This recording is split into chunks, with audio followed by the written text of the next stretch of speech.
sih tantangan kuliah di ITB gitu kan? Dari sisi akademis dulu nih ya. Jenjang kuliahnya tuh agak beda lah sama kampus-kampus lain.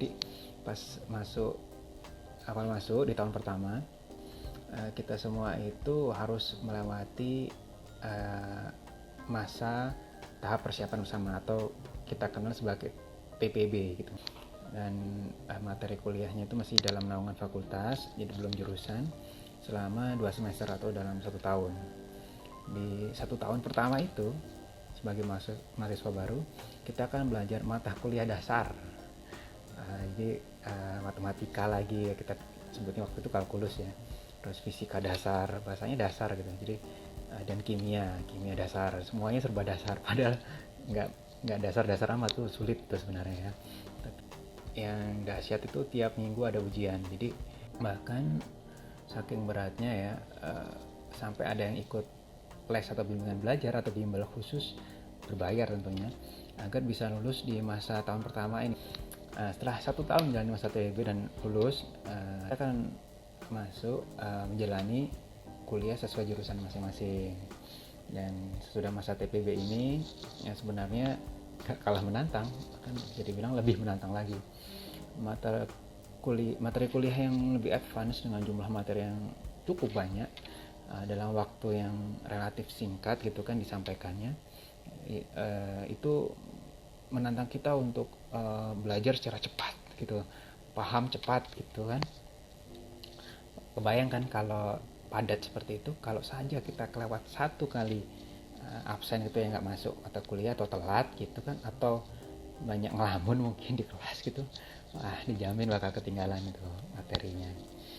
Tantangan selanjutnya masih ada lagi, yaitu di kuliah di jurusan itu setelah semester 3 dan selanjutnya itu banyak aktivitas praktek ya, di praktikum di laboratorium gitu kan. Dan gak cuman prakteknya aja persiapannya, dan juga gak kalah pentingnya tugas bikin laporan ya. Aduh, itu luar biasa. Terus itu cukup menyita waktu gitu kan, menyita energi gitu, dan harus banyak konsultasi sama asisten dosen, banyak yang kita masih belajar tapi harus dituntut untuk cepat mengerti gitu kan.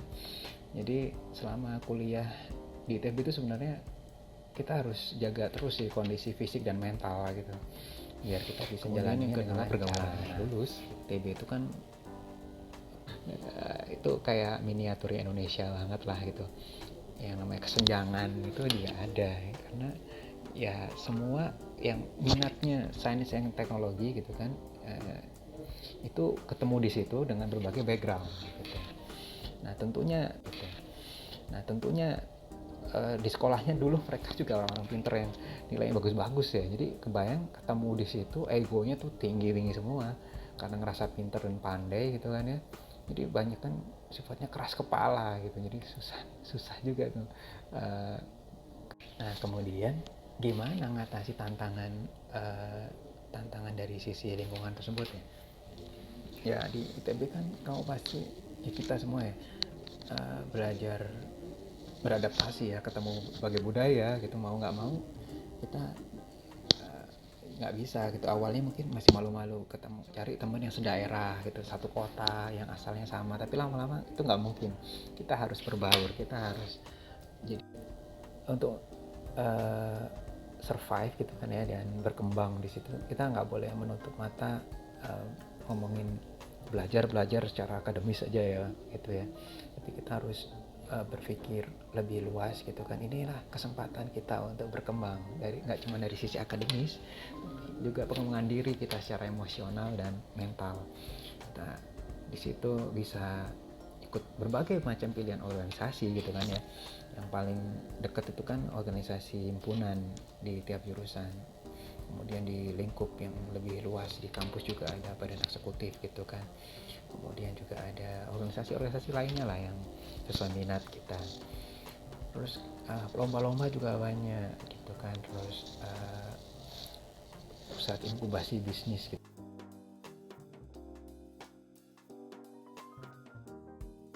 Keuntungan yang paling bisa dirasain itu ketika kita kuliah di situ adalah kita akan punya proses penguatan mental lah, kalau saya bilang itu. Mental kita itu digembleng sebenarnya, nggak cuman belajar sebenarnya. Jadi itu digembleng untuk lebih dewasa, lebih disiplin gitu kan, lebih smart gitu kan dalam mengatasi masalah-masalah yang nggak cuma akademis ya, masalah-masalah sosial gitu kan, yang tadi kita bahas gitu kan, masalah organisasi. Intinya kita dibikin lebih tangguh lah gitu. Bahkan di dalam keseharian kuliah pun dosen-dosennya itu kan ini ya, sering diundang oleh